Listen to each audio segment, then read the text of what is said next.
Ngayon, nakatigil yung Senate Blue Ribbon hearings natin pero may balita nga na uupo ulit bilang chairman si Senator Ping Lacson. Ano po naman ang panawagan ninyo sa mga susunod na hearing na gagawin ng Senate Blue Ribbon?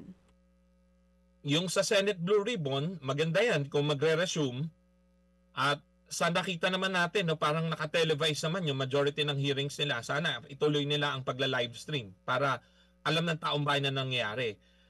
Pero sana tiyakin ng Senado na wala silang sasantuhin. No? Kasi yun ang mahirap eh. Baka dahil sa alam nila na anytime pwede silang patalsikin ng kanilang kapwa senador, ang takot natin dito eh baka may santuhin sila eh. Baka limitahan lang nila yung investigasyon, ang iimbestigahan lang yung kalaban ng majority sa Senado. At yung mga kasama sa majority sa Senado na very mixed group ay baka hindi masama sa investigasyon.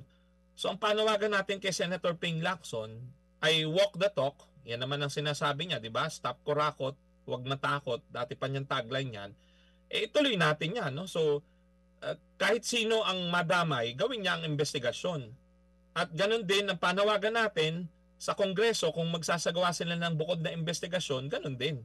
Huwag naman maging self-serving na baka ang gawin ng Kongreso ay mga senador lang ang imbestigahan, tapos ang Senado naman, mga kongresista lang ang imbestigahan, magmumukhang moro-moro, magmumukhang palabas ang lahat. Huwag nating sayangin ang pera ng taong bayan sa ganyang mga hearing na walang patutunguhan. Para may patunguhan yan, lahat ng sangkot dapat managot. Kaya magsimula tayo sa mga nabulgar na may senador, may kongresista raw na sangkot. So yan ang isa-isahin, yan ang idetalye. At bilisan sana nila.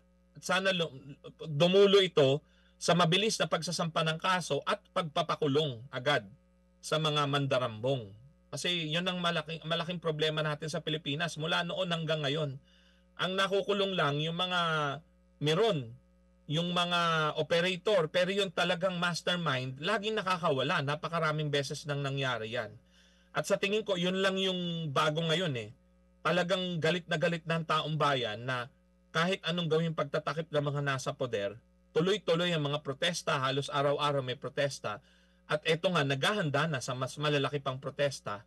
At hindi na lang typical na rally ang pinag-uusapan. No? May mga kababayan tayong naghahamon na ng baka meron daw paraan na huwag magbayad ng buwis. I think si Sir Teddy Casino. Actress Gina Alahar, no? Parang few days ago, nabanggit niya yun eh. Meron bang way na huwag magbayad ng buwis hanggat hindi nangyayari, hindi na tatapos ang korupsyon, sabi niya. Ganun ang sentiment ng taong bayan. Mga kapatid, brothers and sisters, saan ka pa? Dito na tayo sa totoo.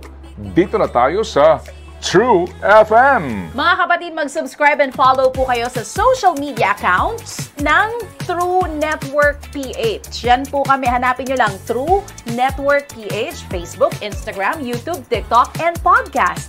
Mapa Apple or Spotify man yan, mahahanap nyo kami. Lahat ng mga napapanood at napapakinggan nyo po sa programa, nasa social media accounts namin yan. So, paano mga kapatid? See you sa social media!